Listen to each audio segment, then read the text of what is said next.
Father, Son, Holy Spirit.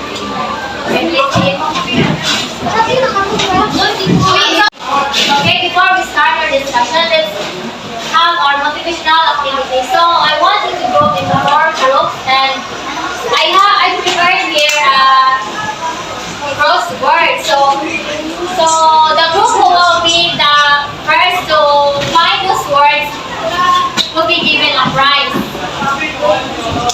And prize candy. Okay,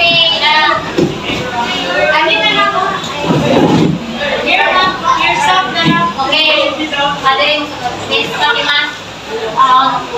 1, 2, 3, 4, 1, 2, 3, 4, 1, 2, 3, 4, 1, 2, 3, 4, 1, 2, 3, 4, 1, 2, 3, 4, 1, 2, 3, 4. Okay, group 1 here, group 2, group 3, and group 4. Very 4. 4.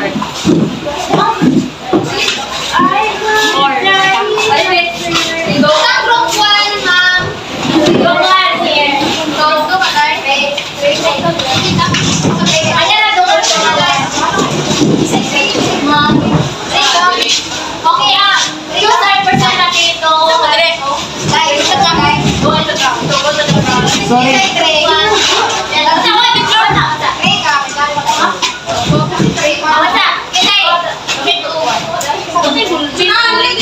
So we'll give you 1 potato. I'll give you 1 potato.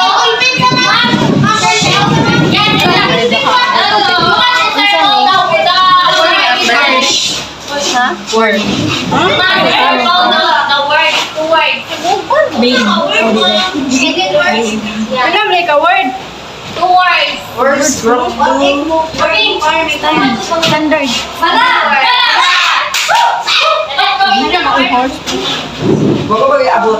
Okay, we have a winner. Competency, standard, and competency. Ay, hindi rin hard. Competency. So, here's the prize.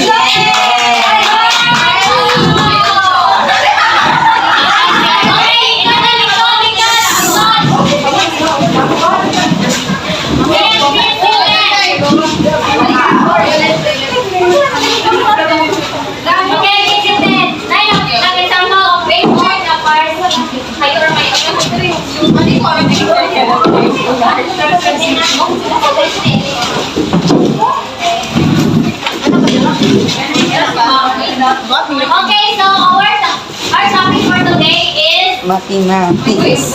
competitive framework for Philippines and for Southeast Asia. So, but before that, let's have our learning objectives. Explain the difference between the national competency-based standards for school head teachers and competency frameworks for Southeast Asian school heads. Develop a comprehensive understanding and appreciation of the importance of the competencies of school heads as outlined the competency frameworks for the Philippines and Southeast Asia. Create a Venn diagram that illustrates the significance of the 2 competencies and compares the competencies of NCB, SSH, and the competencies for Southeast Asian school heads. So what is instructional leadership?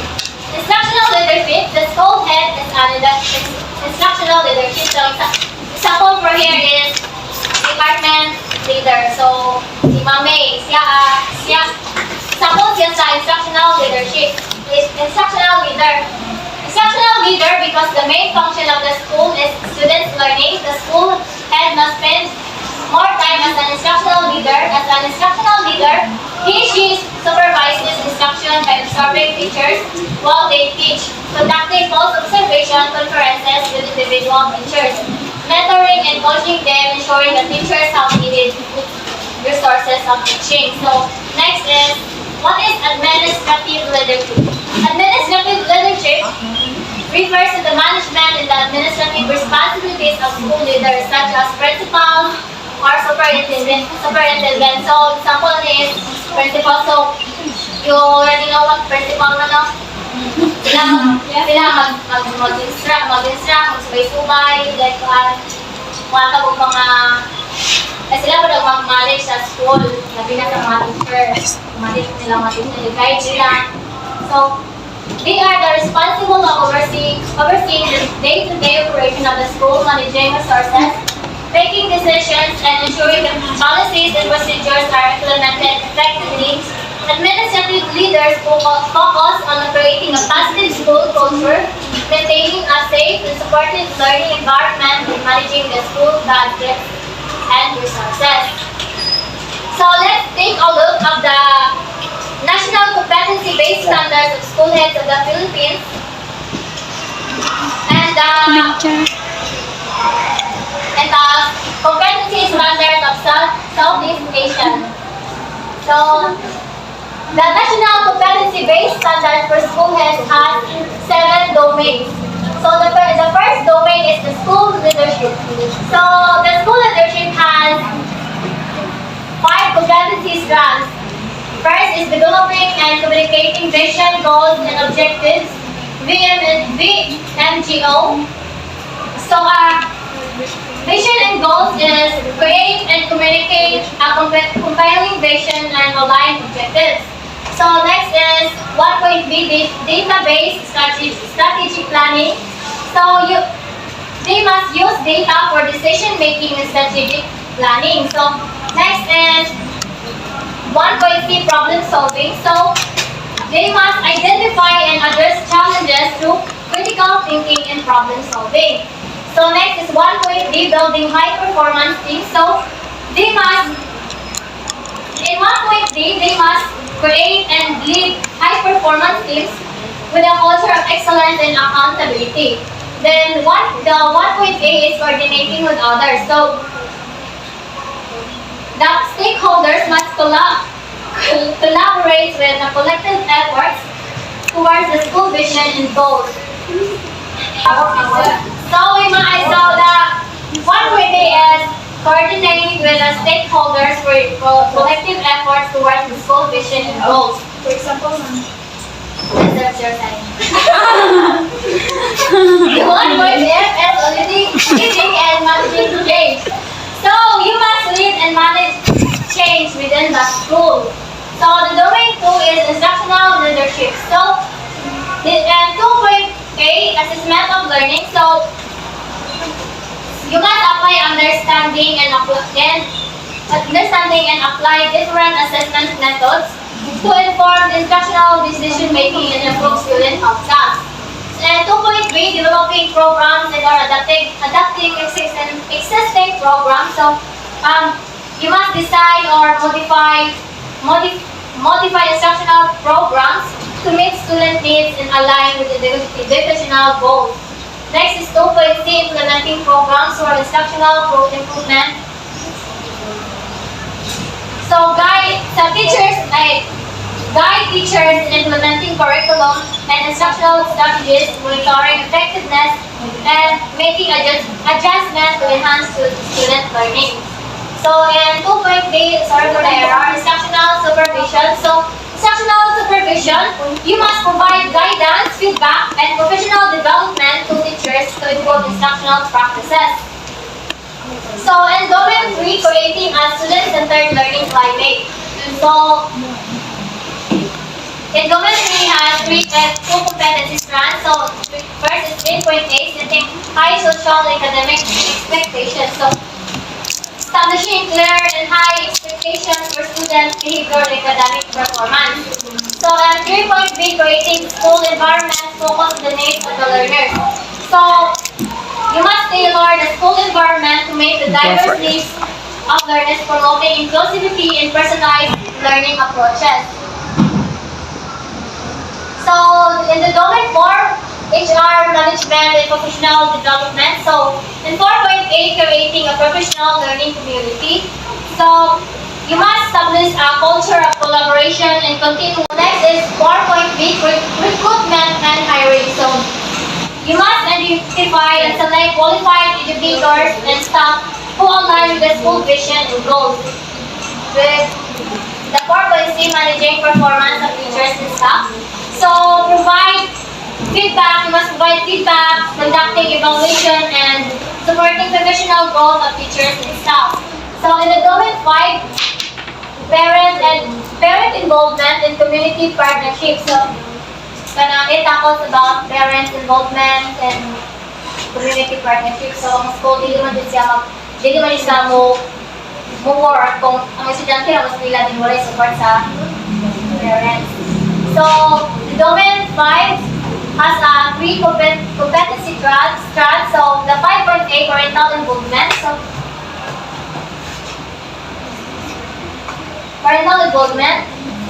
parents must actively involve in their children's education through conferences, workshops, and volunteer programs. So next is the 5.B, external community partnership. So you must establish a collaborative relationship with local businesses, community groups, and educational institutions. So in the domain 6, school management and operations. So the 6.A, managing school operations. So you must oversee facilities, scheduling, and logistics to ensure a self and well-organized learning environment. So and then at 6.B, fiscal management. So, in fiscal management, you must manage financial resources, then come also the budget, and resource allocation to support the educational programs and maximize efficiency. So, dili man jud mo work with ang isa ka eskwelahan kung wala ko yung nag-support. Dili mo pwede nga ang principal na yung support kay malugi ang eskwelahan. So, ang eskwelahan na nagkailangan mag-provide ng Unifast. So, ang mga students na i-providean sila o kanang free tuition o diba kanang financial assistance para maka-eskwela. Then 6.3, use of technology na management operations. So sa 6.3, dapat po sa eskwelahan, dapat po siya kanang enhanced technology, and to facilitate communication and improve efficiency in record keeping, data management, and instructional support. For example, today, ang eskwelahan, kung wala i-dili, kanang noon o kanang computer, so, may mga data dito din na what if masulog ang school. So, dili na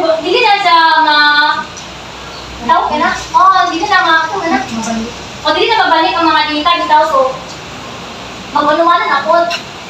So next is the domain 7, personal and professional attributes and interpersonal. So 7.A is professionalism. So dili mo lang sa domain 7 to dili dito bitako tong kanang ang teacher bitaw kay must be mag-uwan siya, mag-professional siya. Then 7.B, communication. So in order for na magkasinabot, dapat po na yung communication. Yeah, so 7.C, interpersonal sensitivity. So, dapat po kung ano di mo nga i-emphasize pa yung understanding. Dili lang sa mga students, dapat po sa mga parents. Dapat po sa imong kauban sa imong trabaho. Yes, ma'am. Then, the 7.B, fairness, honesty, and integrity. And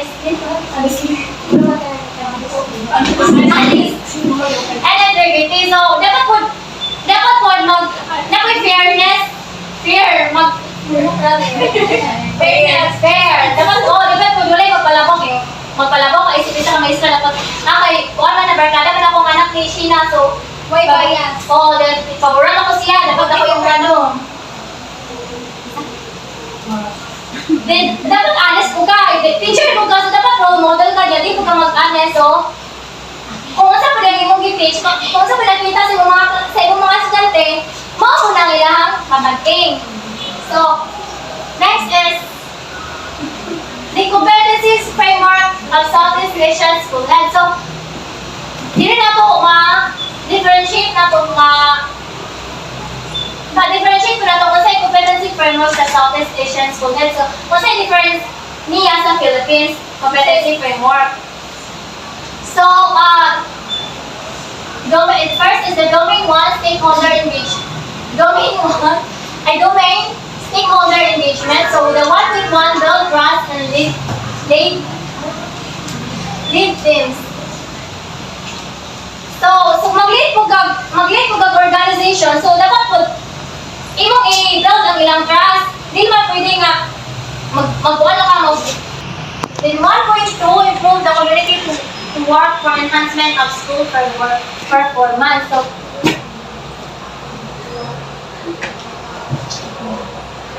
So ano na yung mag-create of positive culture, mag-foster po collaboration and empowering stakeholders to contribute to school improvement efforts. So next is managing education alliances and networks. And 2.1, communicate effectively with different stakeholders. Dapat you must know how to communicate effectively sa mga lain na organization, lain ng mga stakeholders. Para na kani mga pwede doon nila sila lain nga lugar para maki-neslitingan, para sa improvement sa school, di ba? So, hindi pa sa basta-basta ibala dito, hindi pa siya effective nga communicate. Then 2.2, facilitate school community partnership and activities. So, you must encourage community engagement, share responsibility and involvement in decision-making processes to improve school performance. So next is promote consensus building. Next is 2.4, manage conflict and practice negotiation skills. So, kailangan po nato isip sa ka-leader nga kagaw po mo manage yung mga conflict. Kailangan ta kamo mo settle sa mga conflict. Ako na siya may mga issues sa school, dili na to katubangon. So, pati nga nalang kay bad record na tong school. So next is the domain stakeholder engagement. So 3, sustaining collaborative relationship with stakeholders. So support 3.1, support community-based programs. And 3.2, communicate school performance support to stakeholders.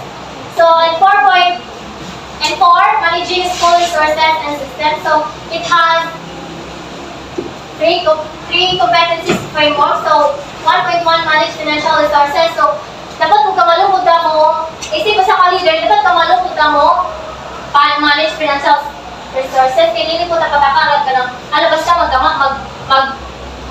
mag-help daw ka ng acquaintance din, kung kayo din, wala na kabalo mo na hutan ang kahuto ng ang budget sa atong school kay di na taga-focus din wala ta improve ang mga facilities like atong mga school, dokto ang mga sin, di ba? So mas mag-focus ta sa atong budget kanang yes, we did na i-improve. Next is manage learning environments. And 1.3, manage systems and procedures. Next.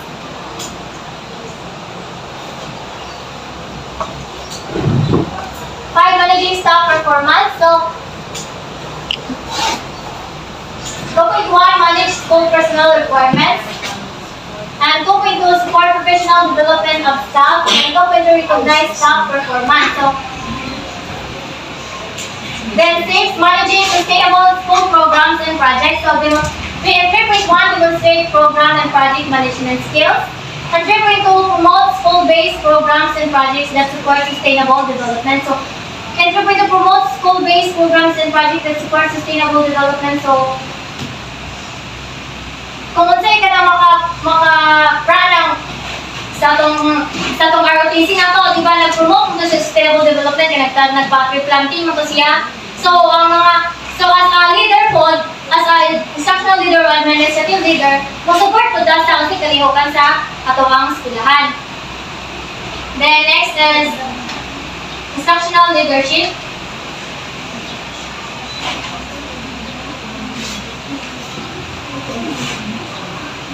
Stop. Turn.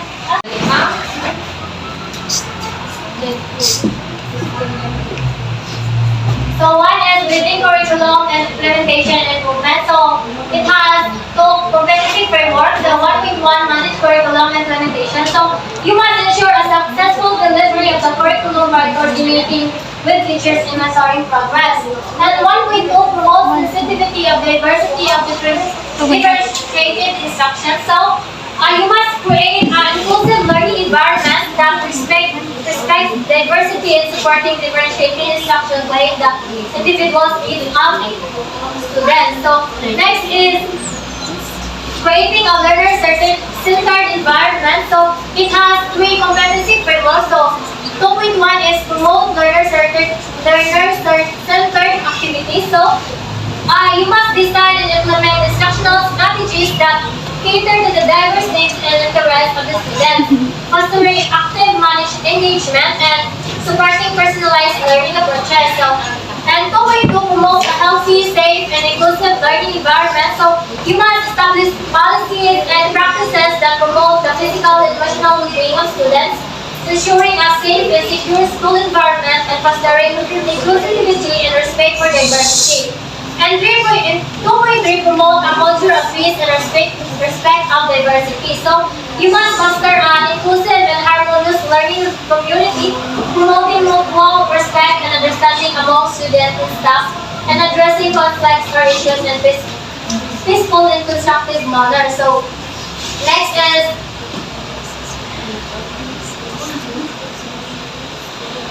three is supervising and evaluating teachers' performance. So it has two competency frameworks. So 3.1 apply appropriate models of supervision and evaluation. So you must use effective models and strategies for observing and evaluating teachers' performance, providing constructive feedback and developing plans for professional growth. Next is nurture teachers' leaders. So you must identify and nurture teachers with leadership potential, providing professional development opportunities and empowering them to take on leadership roles within community. Next is more delivering plan learning outcomes. So it has two competency frameworks. So 4.1 promote team-based approaches to instructional leadership. 4.2 manage assessment to improve teaching and learning. So next is domain personal excellence. So one is managing personal effectiveness. So it has 5 competency frameworks. So 1.1 lead by example. 1.2 demonstrate transparency and accountability. 1.3 practice a balanced healthy lifestyle. And 1.4 take pride in one's profession. And 1.5 delivers results. So lead by example, you must demonstrate integrity, ethical behavior, and professionalism as a role model for others. And the 1.2 is you must communicate openly and honestly, taking responsibility for actions and ensuring transparency and organizational practices. So 1.3 is you must take care of physical and mental well-being, managing stress, and effectively promoting work-life balance. So ikaw, for instructional leader, you must dapat po, imo kung mag-focus po ka sa physical and mental health sa mga students. So, next is deliver results. So, setting clear goals, developing effective strategies, implementing actions that lead to positive outcomes in student achievement, school improvement, and stakeholder satisfaction. So, next is that number 2, personal excellence. Domain 2, personal excellence is acting on challenges and possibility. So 2.1 promote learner-centered activity. So you as a instructional leader, you must, or administrative leader, you must design and implement instructional strategies that cater to the diverse needs and interests of students, fostering active engagement and supporting personalized learning approaches. And 2.2 promote a healthy, safe, and inclusive learning environment. So you must establish policies and practices that promote the physical and emotional well-being of students, ensuring a safe and secure school environment and fostering inclusivity and respect for diversity. So, and 2.3 promote a culture of peace and respect for diversity. You must foster an inclusive and harmonious learning community, promoting mutual respect and understanding among students and staff, and addressing conflicts or issues in peaceful and constructive manner. So in our section, so I have here some questions.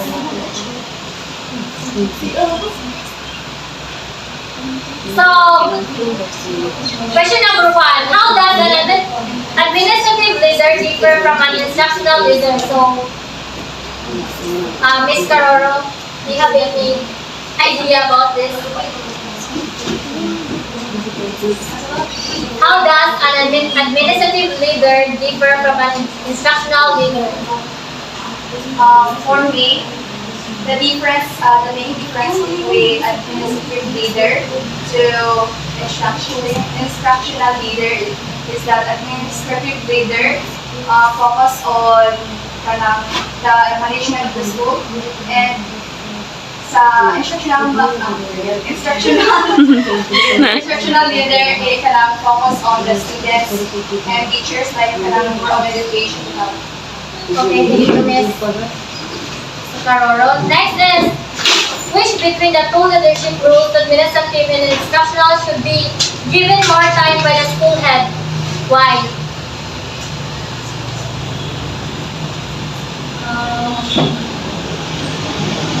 Any volunteer?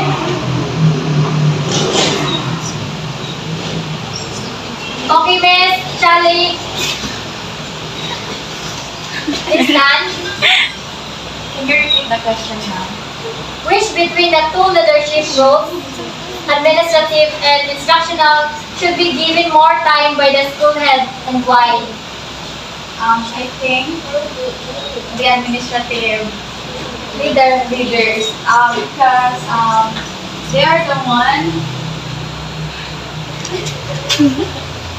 I think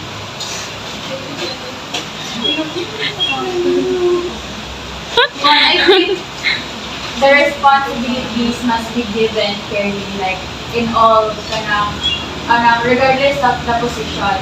Because in managing the institution, it has to be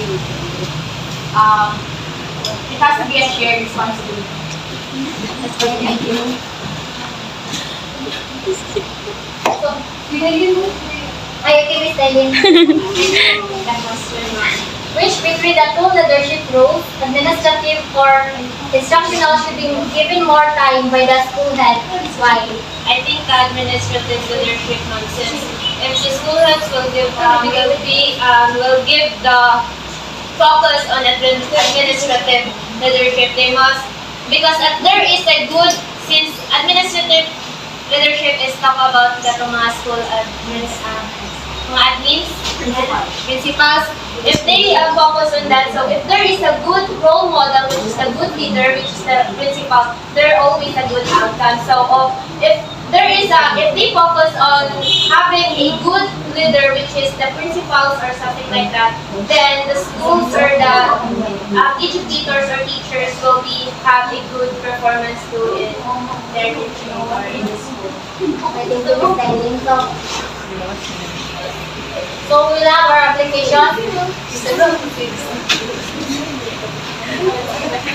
So in a group break-up Venn diagram that highlights the importance and differences of SCB, SSH, and Southern Asia competency frameworks for school heads. So that will serve as your assignment. But before that, I want to group you into two groups na lang.